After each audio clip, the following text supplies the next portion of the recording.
దేవుడు మనతో మాట్లాడనై ఉన్న అంశము కన్నీళ్ళు. చెప్పండి ఏంటండి? కన్నీళ్ళు. చాలామంది ఎలా ఉంటారంటే,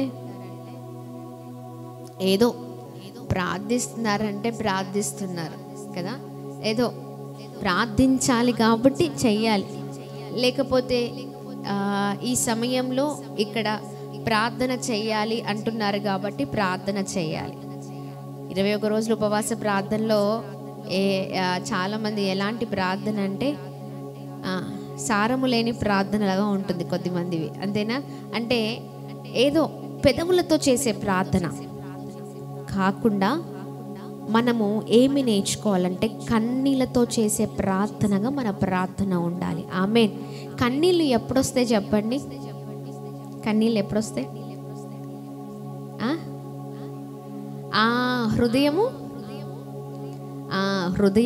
హృదయములో అంటే హృదయములో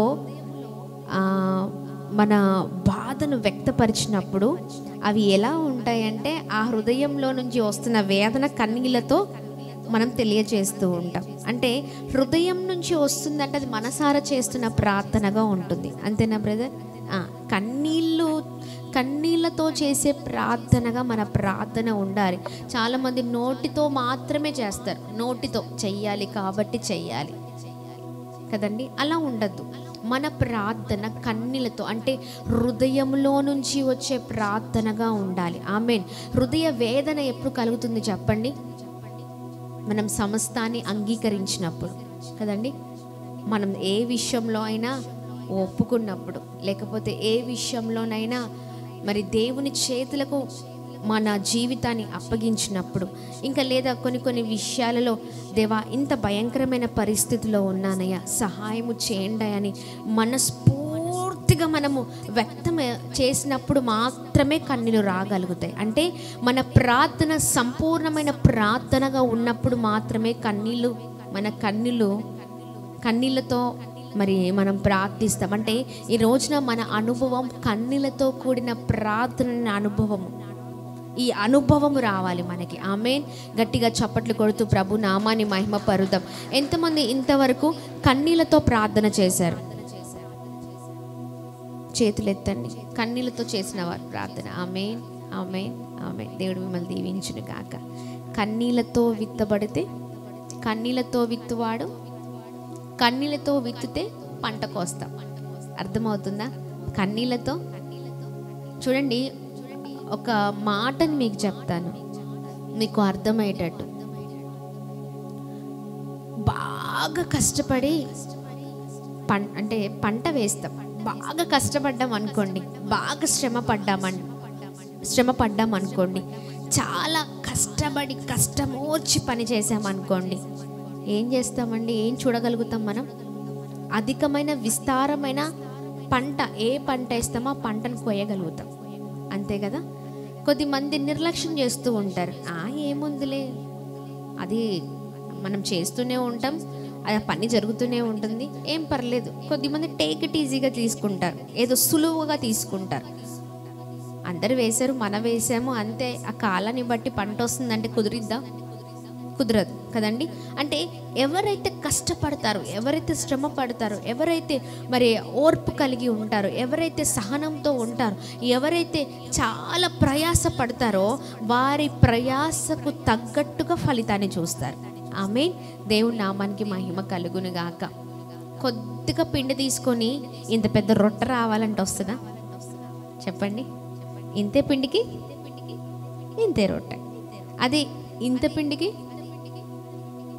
దాని సైజు కంటే తీసుకున్న క్వాంటిటీ ప్రకారమే మనం చేయగలుగుతాం. కొద్ది పిండి తీసుకొని, అంటే ఒక ఇద్దరికి వచ్చే పిండిని తీసుకొని ఒక 10 మందికి 20 మందికి చేయమంటే ఎలా చేస్తారు చెప్పండి? అవునా? లేకపోతే ఒక 10 మందికి చేసే పిండిని తీసుకెళ్ళి ఒక 50 మందికి చేయండి, పర్లే అడ్జస్ట్ చేసుకుందాం. ఎలా చేస్తావు? తృప్తిగా అనుభవిస్తారా? అనుభవించలేం కదండి. అంటే ఒక మాట అంటది, ఏ పిండికి తగ్గట్టుగా ఆ రొట్టె. అర్థమవుతుందా? చూడండి, మన చేసే ప్రార్థనలో కూడా మరి మన ప్రార్థనలో కూడా మనం ఎంత విజ్ఞాపన చేస్తామో, ఎంతగా హృదయపూర్వకంగా మరి దేవునికి ప్రతి విజ్ఞాపనను సమర్పిస్తామో, ప్రతి విషయములో మరి కన్నీరు కారుస్తూ దేవునిపైన సంపూర్ణంగా ఆధారపడతాము. దేవునిపైన సంపూర్ణంగా ఆధారపడినప్పుడే మన జీవితాల్లో మనం ప్రార్థించేటప్పుడు ఆ కన్నీళ్ళను మనం చూడగలుగుతాం కదండి. నార్మల్గా క్యాజువల్గా కొన్ని ప్రార్థనలు చేస్తాం. ఒక 5 నిమిషాల ప్రార్థన ఎప్పుడు చెప్పండి, 5 నిమిషాల ప్రార్థన అందరూ ఉండి ఏదో అందరూ సమకూర్చబడినప్పుడు, లేకపోతే ఏదైనా టాపిక్, ఏదైనా విశేషం ఉన్నప్పుడు అలా చేస్తాం. కానీ మన వ్యక్తిగత ప్రార్థనలో మనము ఏదో క్యాజువల్గా చేసే ప్రార్థనగా మన ప్రార్థన ఉండద్దు. ఆమేన్. కన్నీళ్లతో చేసే ప్రార్థన అనుభవములోనికి మనము నడిపించబడాలి. ఆమేన్. గట్టిగా చప్పట్లు కొడుతూ ప్రభు నామాన్ని మహిమ పరుద్దాం. ఎంతమందికి అర్థమవుతుంది? అర్థమవుతుందా? ఉదయమే వ్యర్థమవుతుందా? అర్థమవుతుందా? ఆమె దేవుని నామానికి మహిమ కలుగును గాక. మేము చదువుకునే సమయంలో మా ఇంగ్లీష్ టీచర్ ఊరికే అనేదన్నమాట, అర్థమవుతుందా లేకపోతే వ్యర్థమవుతుందా? ఆమె అనే మాటకి వెంటనే గుర్తుపెట్టుకునే వాళ్ళం, అర్థమవుతుందా లేదా వ్యర్థమవుతుందా. ప్రతి దానికి టకటక క్వశ్చన్స్ అడిగేది. ఆ టెన్షన్కే మొత్తం అన్ని కరెక్ట్గా రెడీగా పెట్టుకునేవారం అన్నమాట ఆన్సర్స్. చూడండి, ఈ ఉదయకాల సమయంలో కన్నీళ్ళు ఇక్కడ మనం చూసినట్లయితే లూకా సువార్త 7వ అధ్యాయము 38వ వచనంలో చక్కని మాటను మనం చూస్తాం. లూకా సువార్త, జీసస్ హల్లెలూయా.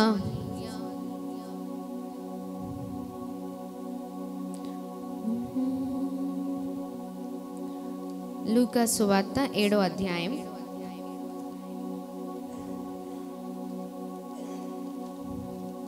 లూకా సువార్త 7వ అధ్యాయం 38వ వచనం.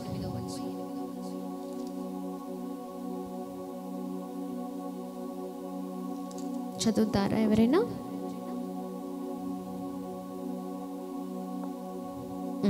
ఓకే, చూడండి, ఇక్కడ మనం చూసినట్లయితే 36, 37, 38 కదా. కానీ 38 మొదటిగా చదువుతాం. వెనుక తట్టు ఆయన పాదముల యొద్ద నిలవబడి ఏడ్చుచు కన్నీళ్లతో ఆయన పాదములను తడిపి తన తల వెంట్రుకలతో తుడిచి ఆయన పాదములు ముద్దు పెట్టుకొని ఆ అత్తరు వాటికి పూసెను. గట్టిగా చప్పట్లు కొడుతూ ప్రభు నామాన్ని మహిమ పరుద్దాం. హల్లెలూయా, హల్లెలూయా, హల్లెలూయా. దేవుని నామానికి మహిమ కలుగును గాక. అర్థమవుతుందా? మళ్ళీ చదువుతున్నాను చూడండి. 38వ వచనంలో వెనుక తట్టు ఆయన పాదముల యొద్ద నిలవబడి ఏడ్చుచు కన్నీళ్లతో ఆయన పాదములు తడిపి. చూడండి, వెనుక తట్టు ఈ నిలుచున్నది ఎవరు అంటే పరిసయ్యుల్లో మరి చూడండి, ఒక పాపాత్మురాలైన ఒక స్త్రీ. ఆ స్త్రీ ఏమి చేస్తుందంటే యేసయ్య వెనుక తట్టు ఆయన పాదముల యొద్ద నిలవబడిందంట. దేవుని వెనుక తట్టు ఆయన పాదముల యొద్ద నిలవబడి ఏడ్చుచు కన్నీళ్లతో ఆయన పాదములు తడిపి తన వెంట్రుకలతో తుడిచి ఆయన పాదములు ముద్దు పెట్టుకొని ఆ అత్తరు వాటికి పూసెను అని ఇక్కడ మనం చూస్తూ ఉన్నాం కదా.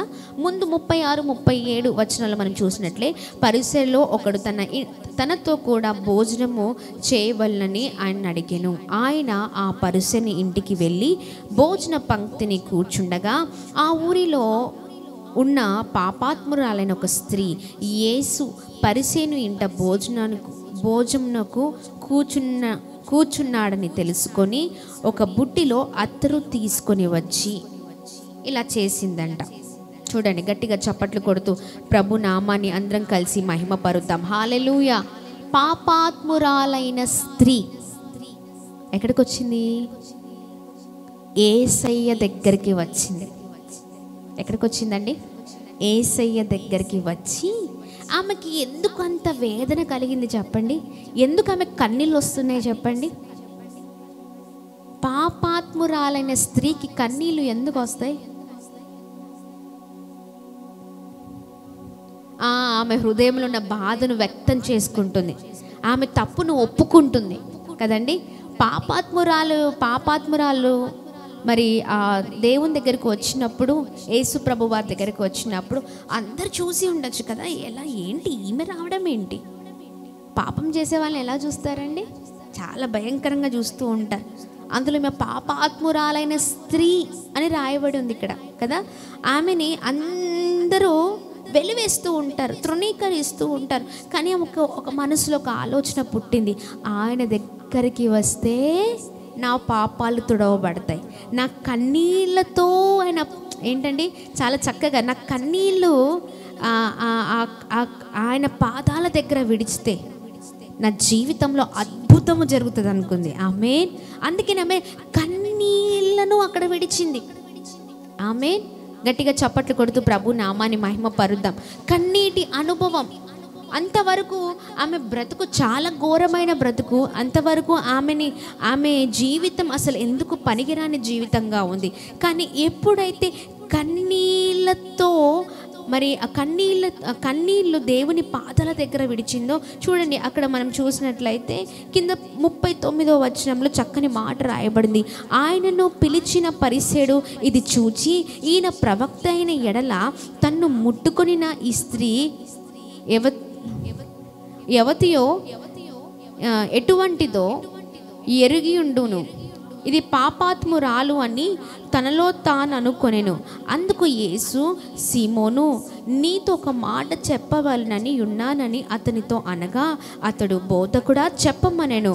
అప్పుడు యేసు అప్పు ఇచ్చి ఇద్దరు రుణస్థులుండిరి. ఇట్లా దేవుడు అద్భుతమైన రీతిలో ఎగ్జాంపుల్ చెప్తూ ఉన్నారనమాట. చూడండి, చక్కని ఉపమానం చెప్తున్నారు. ఈ పరిసేయుడు ఎవరైతే ఉన్నాడో, అయ్యా ఏంటయ్యా ఈమె పాపాత్మురాలైన స్త్రీ కదా, ఒక చిన్న చూపు చూస్తున్నాడు. ఎవరు? పరిసేయుడు కదా. ఇంటికి ఏదో భోజనానికి పిలిచాడు. భోజనానికి పిలవగానే ఆ భోజన పంక్తిలో కూర్చోగానే ఈమె రావడం ఏంటి? ఈమె పాపాత్మురాలయ్యా, ఈమె మీ దగ్గరికి రావడం ఏంటి అని అంటున్నాడు. అయితే కింద మంచి ఉపమానం చెప్తూ ఉన్నాడు చూడండి, అద్భుతమైన రీతిలో. అప్పు తీర్చుటకు వారి యొద్దకు ఏమీ లేకపోయెను. ఒక మంచి ఎగ్జాంపుల్ 12వ వచనంలో దేవుడు చక్కని రీతిలో 12 అంటున్నా 41, 42 వచనాలలో చూడండి చక్కని మాటను తెలియజేస్తుంది. అప్పుడు యేసు అప్పు ఇచ్చి ఒకనికి ఇద్దరు రుణస్థులుండిరి. వారిలో ఒకడు 500 దేనారములను మరి ఒకడు 70 దేనారములు అచ్చి ఉండిరి. ఆ అప్పు తీర్చుటకు వారి యొద్దకు ఏమీ లేకపోయెను కనుక అతడు వారిద్దరిని క్షమించెను. కాబట్టి వీరిలో ఎవడు అతనికి ఎక్కువగా ప్రేమించునో చెప్పమని అడిగెను. అందుకు సీమోను, అతడెవడికి ఎక్కువగా క్షమించెను వాడే అని నాకు తోచుచున్నదని చెప్పగా ఆయన, నీవు సరిగ్గా యోచించితివని ఆయనతో చెప్పాను. చూడండి, ఈయన అద్భుతమైన రీతిలో మరి ఇక్కడ మనం సంభాషణ చూస్తూ ఉన్నాం. యేసు ప్రభు వారు చక్కని మంచి ఉపమానం చెప్తూ ఉన్నారు. ఒక అప్పిచ్చే అతనంట మరి ఇద్దరికి అప్పిచ్చారంట. ఒకరికేమో 500 దేనారములు మరి ఒకడికి 70 దేనారములు ఇచ్చారు. అప్పు తీర్చుటకు వారి యొద్దకు ఏమీ లేకపోయాను. చూడండి, అయితే ఈ అప్పిచ్చిన అతను ఒకరికి ఒకలాగా, మరొకరికి ఇంకొకలాగా ఇచ్చారు. అంటే ఎంత కావాలో అంత ఇచ్చారు.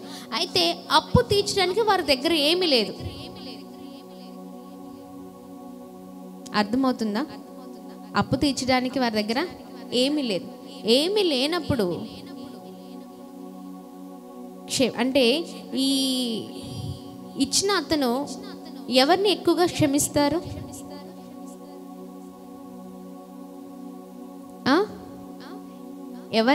ఎవరైతే వచ్చి, అయ్యా నన్ను క్షమించయ్యా, నా దగ్గర లేదయ్యా, నేను ఇవ్వలేనయ్యా, నా వల్ల కాదయ్యా అని ఎవరైతే అంటారో వారిని క్షమిస్తారు.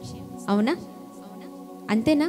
ఎవరైతే ప్లీజింగ్ చేస్తారో, ఎవరైతే అడుగుతారో, ఎవరైతే ప్రాధేయపడతారో, ఎవరైతే దేవా అంటున్నాను, అయ్యా నా దగ్గర నువ్వు ఇచ్చారు కానీ నేను ఇవ్వడానికి తిరిగి నా దగ్గర ఏమీ లేదయ్యా, ఈ ఒక్కసారి చూడండి అయ్యా అన్న వెంటనే ఏం చేస్తారండి? ఆ క్షమాపణ, ఆ ప్లీజింగ్నెస్ రాగానే వెంటనే పర్లేదండి, పర్లేదు, అంటామా లేదా?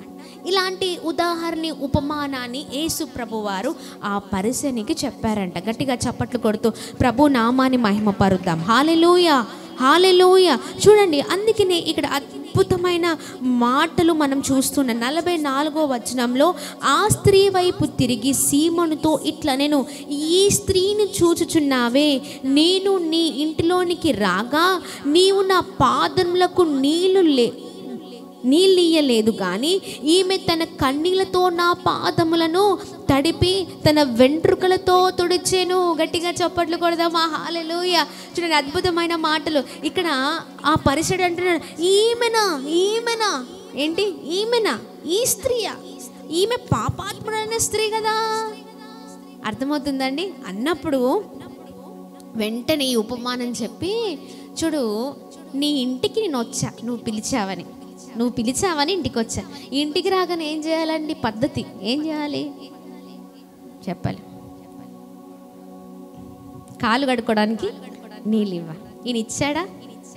ఇవ్వలేదు. కానీ ఇంకో ఈ ముందే ఈ పాపాత్మురాలని స్త్రీ, నీవు నీళ్ళు ఇవ్వలేదు, కానీ ఆమె మాత్రం తన కన్నీళ్లతో నా పాదాలను తుడిచింది. గట్టిగా చప్పట్లు కొడుతూ ప్రభు నామాన్ని మహిమపరుద్దాం. హల్లెలూయా. చూడండి, కన్నీళ్లతో నా పాదములను తడిపి తన వెంట్రుకలతో తుడిచెను. కన్నీళ్లతో పాదాలను తడిపి, ఆమె కార్చే కన్నీళ్ళు ఆయన పాదాలు తడిపేసిందంట. అంటే ఆమె ఎంతలా వేదన పడాలి, ఎంతలా పశ్చాత్తాపడాలి చెప్పండి? కన్నీళ్ళు ఊరికే వస్తాయా? ఆమె ఎన్ని కన్నీళ్ళు గారిస్తే ఆ పాదాలు తడవాలి. అర్థమవుతుందా? అలా కన్నీళ్ళు కార్చిందంట ఆ పాదాల మీద పడి ఆ కన్నీళ్ళు కార్చిన తర్వాత ఆమె తల వెంట్రుకలు తీసుకుని ఆ పాదాలను తుడిచిందంట. గట్టిగా చప్పట్లు కొడుతూ ప్రభు నామాన్ని మహిమపరుద్దాం. హల్లెలూయా, హల్లెలూయా. నువ్వు కనీసం నాకు నీళ్ళు ఇవ్వలేదే బాబు, నువ్వు కనీసం ఇంటికి పిలిచి నీళ్ళు ఇవ్వలేదు కడుక్కోమని. కానీ ఈమె మాత్రం అద్భుతమైన రీతిలో ఒక చక్కని పని చేసింది. కానీ మా పాపాత్మురాలేమో, కానీ ఆమె చేసిన పని చూడు అని ఎవరితో చెప్తున్నాడండి? ఆ పరిసయ్యుడితో చెప్తున్నాడు, సీమోనుతో కదా. కింద వచనంలో మనం చూసినట్లయితే 46వ వచనంలో, నీవు నూనెతో నా తల అంటలేదు, కానీ ఈమె నా పాదములకు అత్తరు పూసెను. గట్టిగా చప్పట్లు కొడుతూ ప్రభు నామాన్ని మహిమపరుద్దాం. నీవు నా తలకి నూనె అంటలేదు. ఇది క్రమము, పద్ధతి అనమాట. ఎవరు నన్ను ఇంటికి పిలిస్తే కాళ్ళు కడగాలి, కాళ్ళకు నీళ్ళు ఇవ్వాలి, తలకి ఏం చేయాలి? నూనె కదా. కానీ ఈమె మాత్రం నువ్వేం చేయలేదు. కానీ ఈమె మాత్రం ఏం చేసిందంటే అత్తరు పూసింది అంటుంది. నువ్వు నూనెతో నా తల అంటలేదు, కానీ ఈమె నా పాదాలకు అత్తరు పూసెను. విలువైన అత్తరు పూసింది ఈమె. ఆమేన్, హల్లెలూయా. అందుకనే చూడండి, కింద వచనంలో మనం చూసినట్లయితే ఆమె విస్తారముగా ప్రేమించును కనుక ఆమె యొక్క విస్తార పాపములు క్షమింపబడనని నీతో చెప్పుచున్నాను. గట్టిగా చప్పట్లు కొడుతూ ప్రభు నామాన్ని మహిమపరుద్దాం. హల్లెలూయా. ఇక్కడ ఏం కనిపిస్తుంది? ఆమె ప్రేమించడం మనం చూస్తూ ఉన్నాం. ఎలా ప్రేమిస్తుంది? ఆమె వ్యక్తపరుస్తుంది ఆమె ప్రేమను. అవునా కదా? మనస్ఫూర్తిగా ఏడుస్తూ, మనస్ఫూర్తిగా దేవుని పాదాల చెంత పశ్చాత్తాపడుతూ ప్రేమించడం దేవుడు చూస్తూ ఉన్నారు. హల్లెలూయా. మనము ఎవరి దగ్గర ఎక్కువగా ఏడుస్తాం చెప్పండి? ఈ ఒక్క మాట చెప్పండి. ఊరికే కన్నీళ్ళు ఎవరి దగ్గర వస్తాయి? ఫిలిప్, నువ్వు ఉన్నావురా. ఈ కన్నీళ్ళు ఎప్పుడు అంటే ఎవరిని చూడగానే వస్తాయి? ఎవరికైతే నువ్వు దగ్గరగా ఉంటావో, ఎవరినైనా నువ్వు ఎక్కువగా ప్రేమిస్తావో వారి దగ్గరికి వెళ్ళగానే, అంటే అందరి ముందు క్యాజువల్గా ఉంటావు, కానీ ఎవరైతే నువ్వు ప్రేమిస్తావో వారి దగ్గరికి వెళ్ళినప్పుడు నువ్వు తట్టుకోలేవు. కన్నీళ్ళు ఇలా కారిపోతూనే ఉంటాయి. ఎందుకంటే పలానా వ్యక్తి అంటే నీకు ఇష్టం. ఆ సమయంలో నీకు ఎవరి దగ్గర వ్యక్తపరచుకునేది ఆ వ్యక్తి దగ్గరనే నువ్వు వ్యక్తపరచుకుంటావు. అవునా? గట్టిగా చప్పట్లు కొడదాం. అందుకనే ఈ స్త్రీ దేవుణ్ణి ప్రేమిస్తుంది కనుకనే ఆమె ఏం చేస్తుందండి? ఆమె ప్రేమను వ్యక్తపరుస్తుంది. అంటే పాపాత్మురాలే, కానీ ఆమె చూడండి, ఆమెకున్న పశ్చాత్తాపం క్షమించి అంటే దేవుని అడుగుతుంది, దేవా క్షమించ అంటే మనసులో ఆమె హృదయంలోనే అవన్నీ కూడా ఆమె హృదయంలో ఉన్న వేదన అంతా కూడా వ్యక్తపరుస్తుంది అద్భుతమైన రీతిలో. నిజంగా చూడండి, ఎవరైతే దేవుణ్ణి విస్తారముగా ప్రేమిస్తారో, విస్తారముగా ఏమనుంది చెప్పాలి, ఏమనుంది అక్కడ చూడండి, ఎవరైతే ఎవనికి చూడండి, ఆమె విస్తారముగా ప్రేమించును. 47వ వచనంలో చూడండి, బైబిల్ తెరిచి చూడండి, 47వ వచనంలో ఆమె విస్తారముగా ప్రేమించును గనుక ఆమె యొక్క విస్తార పాపములు క్షమింపబడను. ఆమె ప్రేమిస్తుంది, అందుకనే ఆమె విస్తార పాపములు క్షమించబడ్డాయి. ఆమె గట్టిగా చప్పట్లు కొడుతూ ప్రభు నామాన్ని మహిమ పరుద్దాం. ఎవనికి కొంచెముగా క్షమింపబడునో వాడు కొంచెముగా ప్రేమించునని చెప్పి, అందుకనే ముందు ఉపమానం చెప్పారు. అరే బాబు, ఒకడున్నాడు అప్పివ్వడానికి, అప్పిచ్చాడు ఇద్దరికి. ఎవరు ఎక్కువగా ప్లీజింగ్ చేసి, ఎవరు ఎక్కువ అయ్యా నా దగ్గర కొంచెమే ఉందయ్యని అంటే నా దగ్గర ఏమీ లేదయ్యని నేను ఇవ్వలేదని ఎవరైతే నోరు తెరచి, ఎవరైతే అడిగి పశ్చాత్తాపడతాడో వాడిని క్షమించగలుగుతాం. అంటే కొంచెం అడిగితే కొంచెం క్షమించగలుగుతాం, ఎక్కువగా అడిగితే ఎక్కువ క్షమించగలుగుతాం. అందుకని ఈమె ప్రేమను బట్టి, ఈమె విస్తారమైన ప్రేమను బట్టి ఆమె విస్తారమైన దోషములు, పాపములు క్షమించబడ్డాయి. కింద వచనంలో కొంచెము చూడండి, కొంచెము ఎవరైతే కొంచెము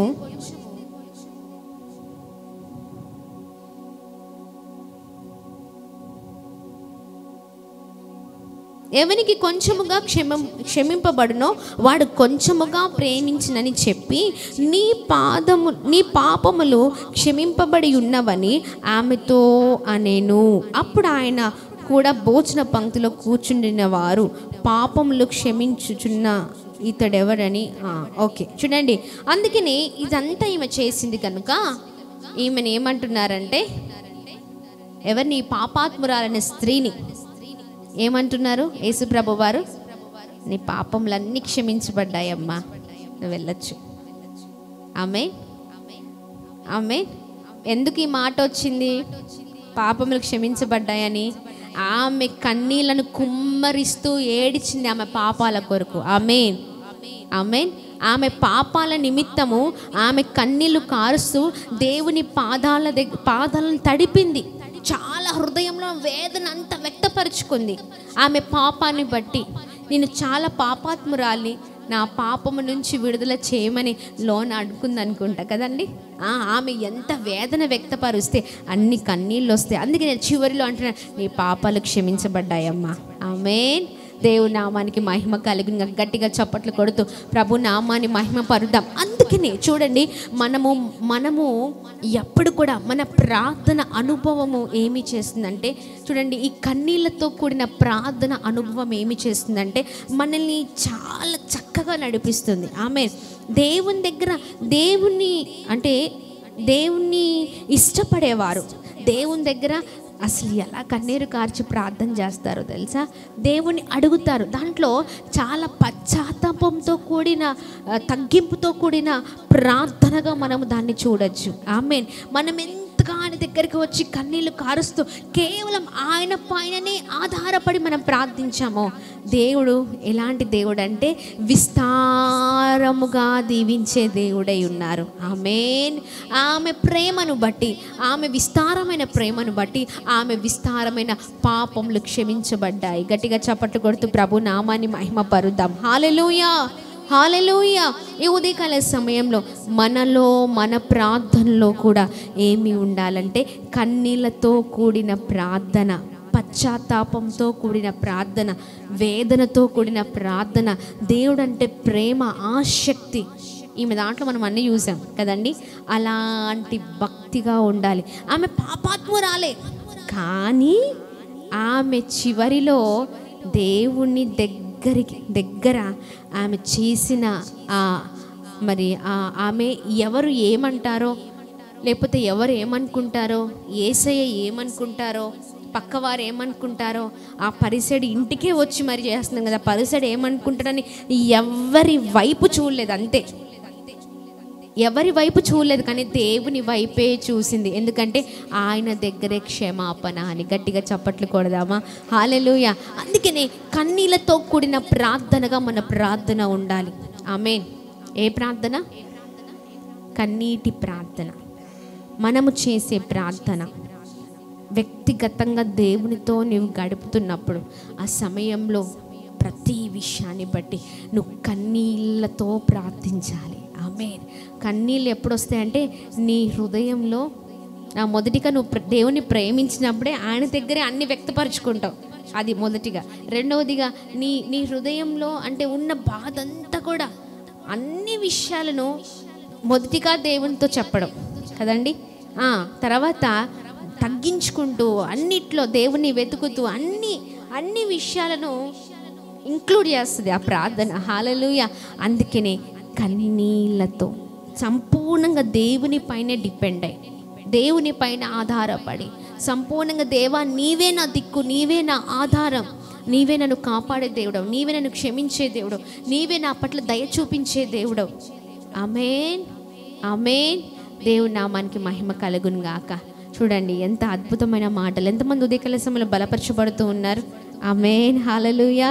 గట్టిగా చప్పట్లు కొడుతూ ప్రభు నామాన్ని మహిమపరుద్దాం. అందుకని మనం ఏం చేయాలి అంటే కన్నీళ్లతో ప్రార్థన చేయాలి. ఇక నుంచి మనం ఒక సాధారణమైన వ్యక్తులుగా ఉండడానికి వీల్లేదు. మనం అసాధారణమైన వ్యక్తులుగా మరి ఈ 2024 సంవత్సరంలో ఈ 21 days ఫాస్టింగ్ ప్రేయర్ ద్వారా మనం అద్భుతంగా నడిపించబడాలి. ఆమేన్.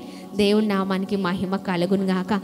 దేవును మనం చేసే ప్రార్థన అంగలార్పణ ద్వారా, కన్నీటి ప్రార్థన ద్వారా మనపైన ఉన్న శాపము, మనపైన ఉన్న కోపము అవన్నీ కూడా కొట్టివేయబడతాయి.